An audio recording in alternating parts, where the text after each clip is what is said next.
Ya, Assalamualaikum warahmatullahi wabarakatuh. Di sini saya Arka Jenar Ma'arif dari SMK Telkom Sidoarjo akan menjelaskan proyek akhir DigiCourse tentang clustering data negara. Jadi di sini problemnya adalah bagaimana kita membantu hub internasional untuk mengelompokkan negara-negara berdasarkan faktor sosial, ekonomi, dan kesehatannya, dan kita cari kelompok manakah dari negara-negara ini yang akan menjadi fokus untuk menerima bantuan. Oke, jadi di sini problem yang saya kerjakan pertama kali ada EDA ya.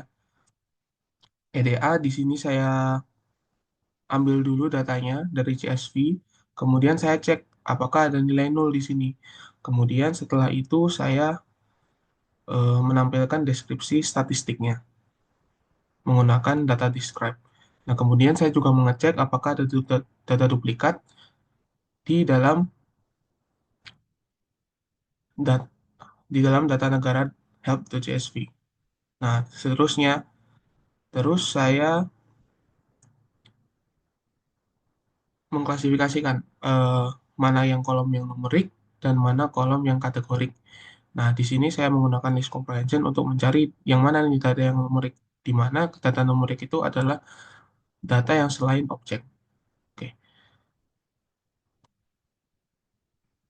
Di sini saya menemukan bahwa hampir semua kolom itu adalah data numerik kecuali negara. Nah, selanjutnya saya adalah mengecek outlier nih. Kira-kira apakah ada outlier di data ini? Nah, ternyata ada banyak sekali outlier di data ini. Namun, setelah saya mengecek distribusi datanya, di mana distribusi datanya kebanyakan skew-nya adalah ke kiri, maka di sini saya eh, memutuskan untuk tidak mengatasi outliernya, karena ditakutkan akan mempersulit model dalam mengelompokkan cluster, karena kebanyakan datanya dia ada di kiri, di mana di bawah rata-ratanya. Nah, selanjutnya, karena ini data numeriknya range-nya masih berbeda-beda, agar mempermudahkan model untuk membuat cluster, saya menggunakan standar scalar untuk menstandarisasi, agar model lebih mudah dalam mengelompokkannya nanti.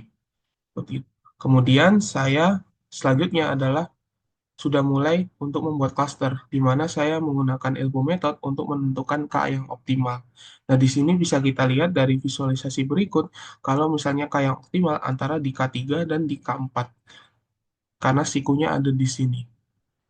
Nah, di sini saya memutuskan untuk memakai yang K3. Nah, di sini saya menggunakan K-means, menggunakan optimal K3. Jadi nanti data negara ini akan dibagi tiga klaster besar berdasarkan ciri-cirinya masing-masing kelompok. Nah, di sini saya menghitung nih, ternyata benar. Untuk yang di data 1 sama 2 ini lebih banyak daripada yang data 3 6. Nah, kemudian, nah bisa dilihat di distribusi sini, saya menghitung nih main dari setiap fiturnya. Kenapa? Karena di sini kita bisa tahu, oh cluster 0 itu mewakili apa, mewakili negara kayak gimana sih? Cluster 1 itu mewakili kayak negara gimana sih? Nah, seperti itu. Nah, di sini saya coba cari mainnya ya. Di mana di klaster 0 kematian anak sangat sedikit, 5, dan ekspor, impor, dan pendapatannya pun tinggi, ada di angka 45.000 dolar. Nah, bisa dikatakan kalau klaster 0 ini adalah klaster dari negara-negara maju, seperti itu. Nah, kemudian di klaster 2 kematian anaknya sebegitu tinggi, dan ekspornya sangat rendah, dan kesehatannya pun rendah, dengan pendapatan yang hanya 4.000 dolaran, dengan harapan hidup hanya sampai 59 tahun secara rata-rata. Nah, berarti bisa diklasifikasikan kalau klaster ini adalah klaster dari negara-negara bawah atau negara-negara yang mengalami krisis. Nah, di klaster 2 ini sedikit lebih tinggi daripada klaster 1, maka bisa dipastikan kalau klaster 2 ini adalah klaster negara-negara berkembang. Nah, berikut adalah visualisasinya agar lebih jelas.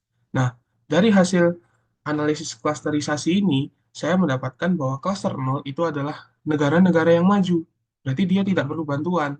Karena GDP-nya sudah tinggi, angka harapan hidupnya juga sangat tinggi sudah.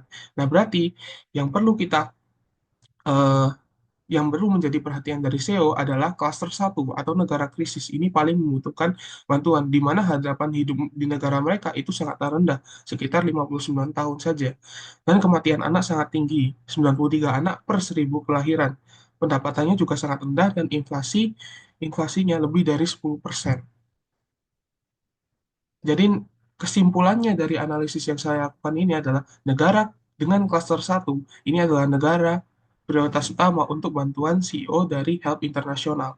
Nah, apa saja negaranya? Negaranya ada Afghanistan, Angola, Benin, dan seterusnya. Berikut adalah listnya. Mungkin itu saja analisis yang bisa saya lakukan. Terima kasih. Wassalamualaikum warahmatullahi wabarakatuh.